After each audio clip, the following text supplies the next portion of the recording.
2, I call the member for Fraser. Thank you, Deputy Speaker. On the 2nd of August, I was pleased to visit the Canberra Hospital in the company of the Prime Minister, the Minister for Health, the Member for Canberra and Katie Gallagher, the Chief Minister of the ACT. We were generously shown around the Canberra Hospital by our ACT Health hosts, Mr Leigh Martin, Rosemary Kennedy, Kate Jackson and Sarah Majid. And it was a real eye-opening visit to see hospital reform and health reform in action, to see what is already occurring in Australia's hospitals as a result of having a federal government that is committed to substantial reform. Our party met with 16-year-old Jake Floro and his mother Kerry Ann Floro, and Jake has just had a hip operation on the 15th of April and he's recovering really well. And this visit through the Canberra Hospital, one of the great hospitals in Australia, reinforced the positive experiences that I and my family have had at both the Calvary Hospital and Canberra Hospital over recent years.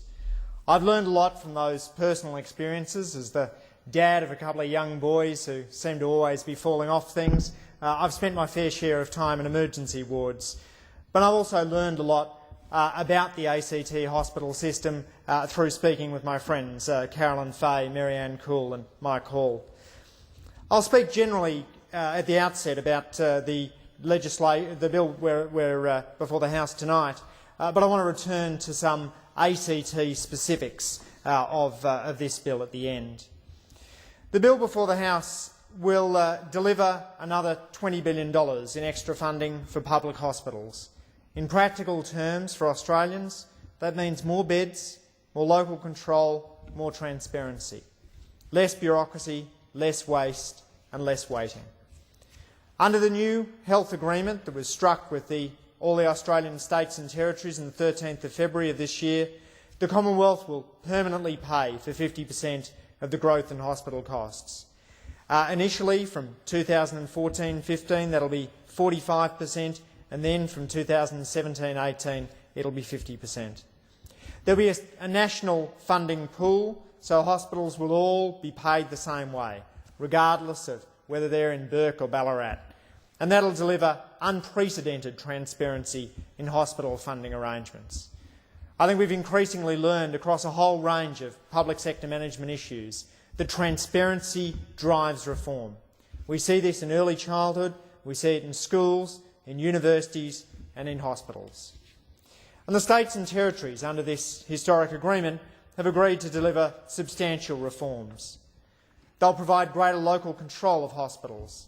There'll be a national price for activity-based funding, and as a former economics professor and I'd like to think a current economist, that's a great way of driving efficiency and reducing waste. We'll have new national standards, new targets to cut those waiting times in emergency departments and in elective surgery. And as I mentioned, as someone who's spent a fair number of hours sitting in emergency departments, I know the stress that can build up if you're sitting there and waiting for service. And it's really important that we do what we can to cut those emergency waiting times, to make sure that those families that don't need to be in emergency rooms aren't there, and those who need to be in emergency rooms are seen quickly.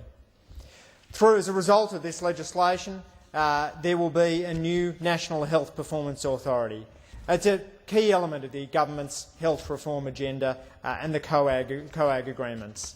Its role will be to monitor and report on local hospital networks, public and private hospitals, Medicare locals and other healthcare service providers.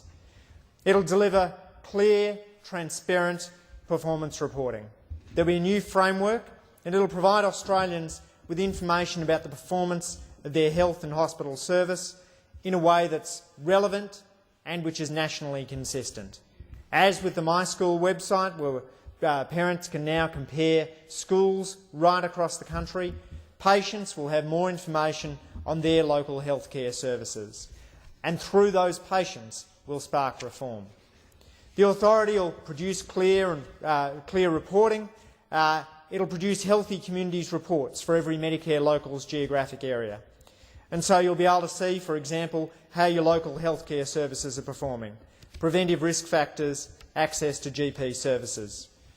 I moved a private member's motion earlier this year talking about the importance of transparency across the board, about the reforms that are driven as a result of having a My Child website, a My School website and a My Hospitals website. And this My Hospitals website, which went live in December last year, compares the emergency department and elective surgery performance of public hospitals around Australia for the first time. That My Hospitals website is a critical element in ensuring that Australians' health services are as good as they can be. I want to move on to speaking from an ACT perspective about what this means.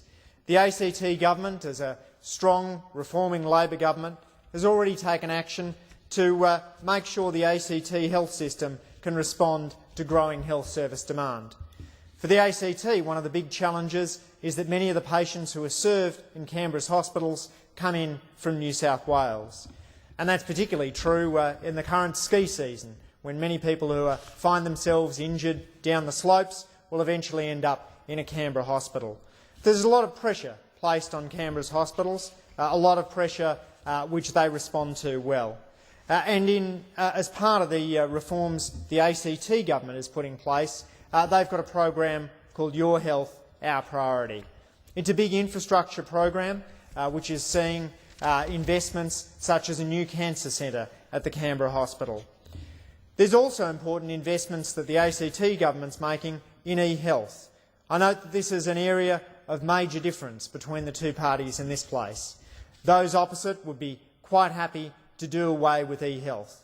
They'd be quite happy to stick with the old paper records and the errors and the inefficiencies that are inherent in using a paper-based system. But the ACT government, as with the Gillard government, is committed to moving towards e-health, recognising that faster broadband will offer new opportunities in the future. But right now, we can immediately start getting right those health records, ensuring that if you turn up to a different GP than the one you usually see, your new GP will be able to go back and see your entire health records. And that new investment is going to be absolutely critical to reducing error rates and ensuring patients don't have to go back over their health history every time they go to see a new doctor. So these big investments are going to ensure the ACT health system is greatly improved. The Independent Hospital Pricing Authority will be a key part of this. The ACT Legislative Assembly has established an ACT local hospital network as part of this new reform. That'll be a networked system that holds service contracts with ACT Health. It'll be comprised of the Canberra Hospital, Calvary Public Hospital, Clare Holland House and the Queen Elizabeth II Family Centre. And the ACT government will continue to manage the system-wide public hospital service planning and performance, including the purchasing of public hospital services, and it'll be responsible for the management of the performance of the ACT local hospitals network. That local hospitals network, as I mentioned, will be overseen by a high-powered board. That board includes Michael Peedham, who is the Director of Legal Services, the ACT Regional Office, the Australian Government Solicitor's Office, Professor Nicholas Glasgow, the Dean of the ANU Medical School, Lynette Brown, a member of the ACT Health Council, Mary Montgomery, a member of the Calvary Healthcare ACT Community Advisory Board, Colleen Duff, the Secretary of the ACT branch of the Australian Nursing Federation, Rashmi Sharma, a Director of the ACT Division of General Practice, Michael Moore, a former ACT Health Minister and a long-time campaigner for better health services in Canberra, John Runco, CEO of the property industry, Darlene Cox, a member of the Healthcare Consumers Association, and Megan Carl, an Associate Director in the Health and Human Services practice of KPMG.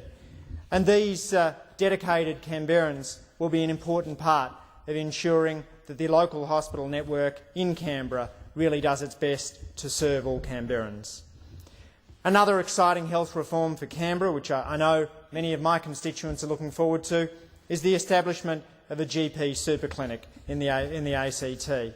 a GP super clinic that will ensure that we bring together many of the great skills we have here in Canberra, joining together the skills of the strong medical research teams, the medical training teams, and the expertise in delivering primary health care. I want to use this opportunity too to pay tribute to the West Belconnen Health Co-op. My friend Michael Pilbrow has been heavily involved in this, and the West Belconnen Health Co-op has done a great deal to boost bulk billing rates in the ACT and to bring new doctors into Canberra. They're servicing one of the more disadvantaged parts of the ACT, and they've expanded from their Charnwood site to open a new site in Belconnen. As part of that, they're really serving a great mission of community medicine, ensuring that doctors are there for those who need them, bringing specialists into the West Belconnen Health Co-op so their patients don't have to travel all around Canberra to see an expert. That once a month, say, a specialist will come in and see people with those particular issues. Wananga Nimitajar is another important health centre in the ACT, an Aboriginal health service operating out of Narrabundah but servicing many people on the north side of Canberra. Wananga Nimitajar often drives its clients down to the health service. They go above and beyond to provide a level of health care to Indigenous Canberrans.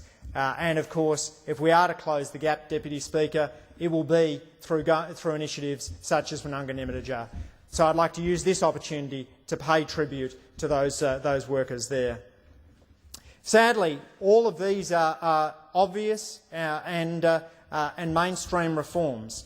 You would expect them to be supported by both sides of Parliament. But what we've seen is the coalition opposing efficient pricing, opposing transparency. And it is, of course, of a piece with much of what we've seen from the current Leader of the Opposition. The current Leader of the Opposition only has one word in his vocabulary, and that word only has two letters. The Liberal Party has become the party of no, the party of opposition to everything. In the case of private health insurance, the current Liberal Party is the party that says that Australians without private health insurance who earn the minimum wage should be subsidising the private health insurance of millionaires. They're unwilling to means test the private healthcare rebate for millionaires. And of course, this is the same as what we might expect, given that the Leader of the Opposition is the man who ripped $1 billion out of our healthcare system. It is a sad thing to see, Deputy Speaker, that those opposite are so committed to an ideological oppositionist agenda. The reforms we're putting forward are sensible mainstream reforms, reforms that will deliver more beds, more transparency, more efficiency to our healthcare system. But those opposite seem only able to learn from the scare campaigns of the US Republicans and their Tea Party friends. They seem to have decided that whatever issue comes up, they have to oppose it. And maybe the next time we start talking about efficiency here, we're going to hear those opposites start to raise spectres of death panels, as the US Republicans have done. It is sad. The modern Conservative parties have now become fringe oppositionist parties. It's very different from the mainstream parties of small L liberalism that the Liberal and National parties once were. They have now become the party of no, the party of rallies, the party of radicalism. The modern Liberal and National parties have, I think, Deputy Speaker, lost touch with what ordinary Australians want. When I hold my community forums, my mobile offices, Canberrans tell me that what they want is quicker access to doctors. They want access to GPs. They want to make sure that when they go to hospitals, they get seen as quickly as possible. They want to know about the performance of their local hospitals. They want to be able to compare those local hospitals. And they want to be sure that at every time their healthcare system is operating as efficiently as possible. My constituents know, as sadly those opposite appear not to, that a more efficient system means that we can spend more dollars on the high priority areas. We can invest in cutting waiting times. We can invest in closing the gaps. We can invest in e-health, ensuring that the technology of the future is available in Australian hospitals today. I commend the bill to the House.